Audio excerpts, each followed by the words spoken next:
పేలితే ఆకాశంలో మెరుపు కురిచింది అని చెప్పి వాళ్ళు వీడియోలు తీసి రిలీజ్ చేస్తున్నారు. వాళ్ళ ఆర్మీని, వాళ్ళ సైనికులని, వాళ్ళ పాకిస్తాన్ రేంజర్స్ ని, పాకిస్తాన్ పోలీస్ ని వాళ్ళే ఎక్స్పోజ్ చేస్తున్నారు. అంటే అక్కడ నిజంగా ఎన్నో ఏళ్లగా జరుగుతున్నది ఈరోజు ప్రపంచం ముందుకు వస్తుంది. ప్రపంచంలో జరిగిన డ్రోన్ యుద్ధ విన్యాసాలలో ఈ రోజు జరిగిన ఆపరేషన్ సింధూరు చిరస్థాయిగా నిలిచిపోతుంది. అదే విధంగా మన తెలుగు తేజం త్యాగం చిరస్థాయిగా నిలిచిపోతుంది. పాకిస్తాన్ ఎంత అవమానపడుతుంది, ఎంత భ్రష్టుపడుతుంది, ఎంత చెడ్డ పేరు మూట కొట్టుకుంటోంది ఊహించండి ఒకసారి. వాళ్ళ జనాభాకి వాళ్ళు చేసుకున్న తప్పేంటి? తిరుగుబాటు తీవ్రంగా వస్తుంది. అది తట్టుకోలేని పరిస్థితుల్లో ఉంటుంది పాకిస్తాన్ ప్రభుత్వం కానీ, పాకిస్తాన్ ఆర్మీ కానీ, పాకిస్తాన్ మొత్తం మిలిటరీ వ్యవస్థ కానీ. కరెక్ట్. శ్యామ్ ప్రసాద్ గారు, ఇది కొంచెం భావోద్వేగంతో కూడుకున్నదే. శ్యామ్ ప్రసాద్ మరణం అనేది ఒక వీరుడికి గర్వకారణం. నిజానికి ఒక సైనికుడికి మాతృభూమి ఒడిలో దేశం కోసం ఒదిగిపోతూ ఉన్నప్పుడు దాన్ని మరణం అని అనుకోడు, చిరస్థాయిగా జీవించడం అని అనుకుంటూ ఉంటుంటాడు. సో మనం చెప్తుంటుంటాం. సో ఆ తోటాలు దిగినప్పుడు రక్తం కారుతూ ఉంటుంది, అయినా కూడా ఫైరింగ్ చేసుకుంటూ ముందుకు వెళ్తూ ఉంటుంటాం. ఆ సమయంలో ఆలోచన, ఆ సమయంలో సైనికుడి ఆలోచన ఎలా ఉంటుందండి? ఏం గుర్తురావు సార్ మాకు? Country first, my people next, me and my family last, always. తూటా కాదు, ఏదొచ్చినా కానీ మాకు ఆ క్షణంలో ఏమి గుర్తుండదు. ఆ ట్రైనింగ్ అలా ఉంటుంది. మన మురళీ నాయక్ ట్రైనింగ్ అలా ఉండింది, వీర తేజం. రేపు న్యూ ఇన్ఫర్మేషన్ తర్వాత బయటకు వస్తుంది ఏం జరిగింది, ఎలా జరిగిందని. మాకు ఎలా ట్రైనింగ్ ఇస్తారంటే దేశభక్తి ఎలా ఉంటుంది అంటే, దేశం ముందు నేను నా వాళ్ళు ఆఖరి, ప్రతిసారి ఆఖరిలోనే ఉంటాం మేము. మాకు ఆకలి దప్పికలు ఉండవు. ఎందుకు ఉండవు అంటే, నేను దేశాన్ని కాపాడాలి. సైనికుడు అనేవాడు ఎవరు? మన రేపటి కోసం తన ఈ రోజుని మనస్ఫూర్తిగా ఇచ్చేవాడు. Who science a blank cheque of his life for this nation to be encashed for ever. అది సైనికుడు అంటే, అది తెలుగు తేజం అంటే. అవును, అందుకే మరొక్కసారి మురళీ నాయక్ చెప్తున్నాను, అమర్ రహే మురళీ నాయక్. అందుకే అడుగుతూ ఉన్నాను, అందరూ కూడా ఒక్కసారి నినాదం చేయండి, అమర్ రహే మురళీ నాయక్. మీ సోషల్ మీడియా ఒకసారి మీరు కూడా చెప్పండి, నేను మీతో పాటు కలిపి చెప్తాను. శ్యామ్ ప్రసాద్ గారు, మురళీ నాయక్ అమర్ రహే, అమర్ రహే మురళీ నాయక్, జై భారత్. మురళీ నాయక్. ప్రజలందరినీ కూడా అడుగుతున్నాను, మీ సోషల్ మీడియాలో మీ డీపీలుగా మురళీ నాయక్కి నివాళులర్పిస్తూ పెట్టండి.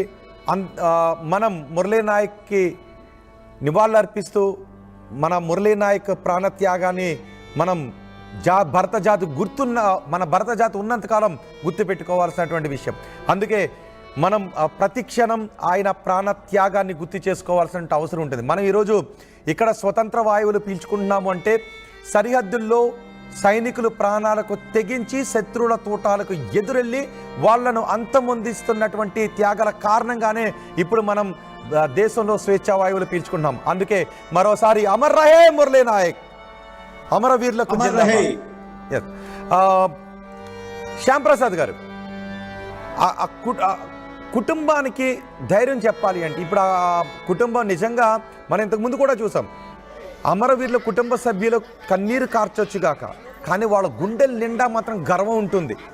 నా బిడ్డ దేశం కోసం ప్రాణాలు అర్పించాడు, లేదా నా భర్త దేశం కోసం ప్రాణాలు అర్పించాడు అనే గర్వం వాళ్ళ నరనరాన ఉంటుంది.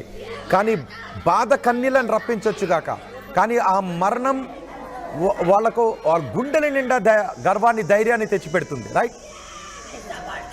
అవును సార్, ఎందుకంటే ఆ ప్రాంత జిల్లా సైనిక్ వెల్ఫేర్ సంక్షేమ అధికారి కానీ జిల్లా కలెక్టర్ కానీ, ఆ ప్రాంత ఎమ్మెల్యే కానీ, అక్కడ మంత్రి గారు కానీ, మన తెలుగు ప్రభుత్వం, ఆంధ్రప్రదేశ్ ప్రభుత్వం కానీ తన ఫ్యామిలీకి, తన పిల్లలకి, భవిష్యత్తుకి పూర్తిగా శ్రద్ధ తీసుకుంటున్న దాంట్లో నాకు మాత్రం ఏమాత్రం అనుమానం లేదు.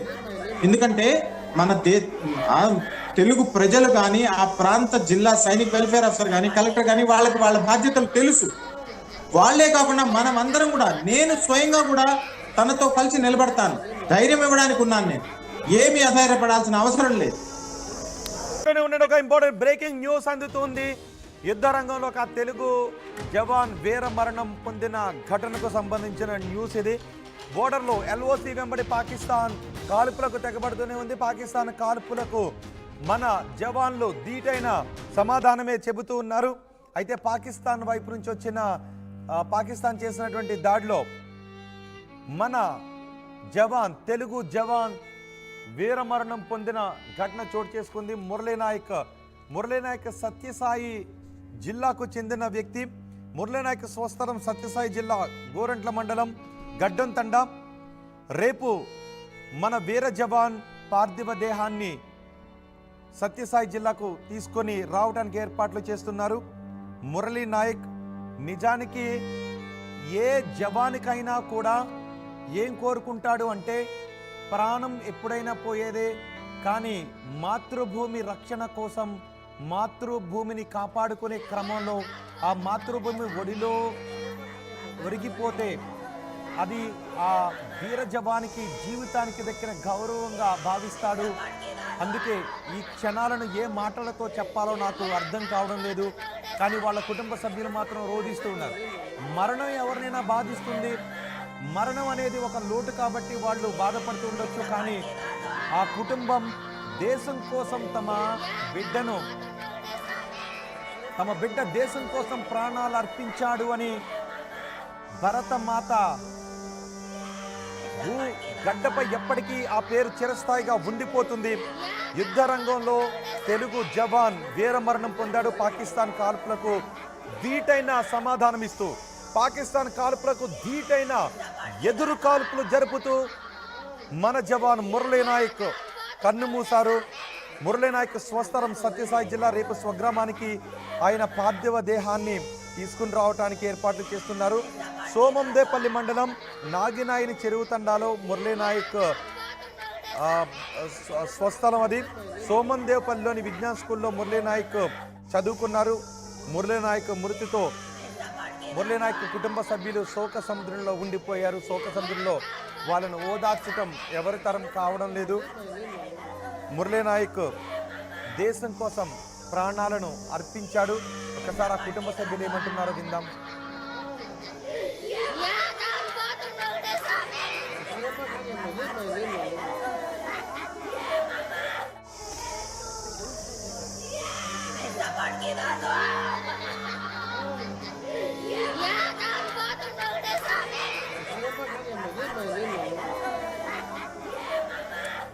సారి మురళీనాయక్ స్వస్థలానికి వెళ్దాం. మురళీనాయక్ స్వస్థలం దగ్గర నుంచి పూర్తి సమాచారం అందించడానికి మా ప్రతినిధి చల్లనాయుడు అందుబాటులో ఉన్నారు. చల్లనాయుడు, మురళీనాయక్ స్వస్థలంలో ఏంటి పరిస్థితి? మురళీనాయక్ ఆయన యుద్ధ భూమిలో దేశం కోసం ప్రాణాలు అర్పించారనే వార్త తెలిసిన తర్వాత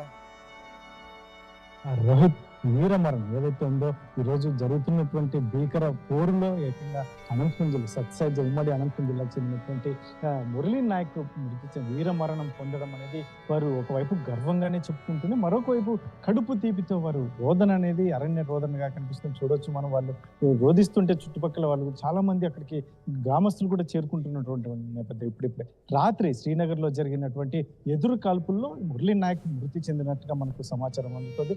మొత్తం మీద ఈ మధ్య 3 సంవత్సరాల క్రితమే ఈ మిలిటరీలో కూడా మురళీనాయక్ జాయిన్ అయినట్టుగా చెప్తున్నటువంటి నేపథ్యం. ఇటువంటి పరిస్థితుల్లోనే ఏకంగా పాకిస్తాన్ చేతిలో హతమవడం అనేది ఒకవైపు వీరమరణంగా ఆ గ్రామస్తులు కావచ్చు, బంధువులు కావచ్చు, వీరంతా గర్వంగా చెప్తున్నటువంటి నేపథ్యం. అయితే మాతో కలిసి తిరిగినటువంటి నేపథ్యం, మాతో ఇరుగు పొరుగు బాగా చాలా సౌఖ్యంగా బాగా అందరితో కలిసిపోయేటటువంటి మనస్తత్వం కలిగినటువంటి మురళీనాయక్ చనిపోవడం అనేది మేము జీర్ణించుకోలేకపోతున్నాం. ముఖ్యంగా చిన్న వయసు, చాలా చిన్న వయసు, ఈ మధ్య కాలంలోనే మిలిటరీలో చేరినటువంటి నేపథ్యం. ఇటువంటి పరిస్థితుల్లోనే ఏకంగా ఈ విజయం సాధించే వరకు ముఖ్యంగా పాకిస్తాన్ మూకలపై దాడులు, ఈ ప్రతి దాడుల నేపథ్యంలో విజయం సాధించిన తర్వాత మా ఊరికి వస్తానని కూడా చెప్పినట్టుగా అక్కడ గ్రామస్తులు కూడా చెప్తారు. ఇటువంటి పరిస్థితుల్లో వారు జీర్ణించుకోలేని పరిస్థితి. ఈరోజు నిన్న రాత్రి జరిగినటువంటి దాడిలో మురళీనాయక్ చనిపోవడం అనేది వారు ఇప్పటికీ కూడా జీర్ణించుకోలేనటువంటి పరిస్థితి. కాకపోతే మృతదేహాన్ని అయితే రేపు కానీ ఎల్లుండి కానీ ఇక్కడికి తీసుకొచ్చి సొంత గ్రామానికి